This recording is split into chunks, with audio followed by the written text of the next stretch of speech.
এক আলেম তার স্ত্রীকে নিয়ে ট্রেনে করে শ্বশুরবাড়ি যাইতেছেন। তাদের পিছনের সিটেই বসে আছে এক জেনারেল শিক্ষিত লোক তার বউকে নিয়ে।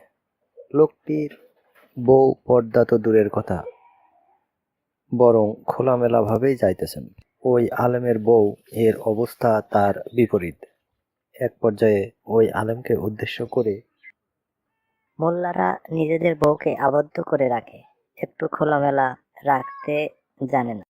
ইত্যাদি ইত্যাদি। তখন ওই আলেম দাঁড়িয়ে লোকটিকে বললেন, ভাই, আপনার এই ব্যাগটাতে কি আছে?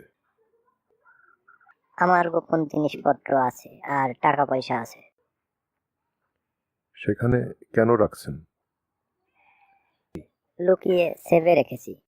আমিও আমার স্ত্রীকে এভাবেই যত্ন করে রেখেছি, যেন কেউ না দেখে, কারণ আমার কাছে আমার স্ত্রী খুব মূল্যবান।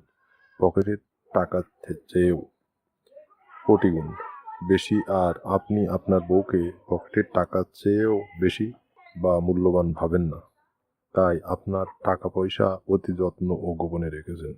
নিজের বউটাকে জনসম্মুখে খোলামেলা রেখেছেন।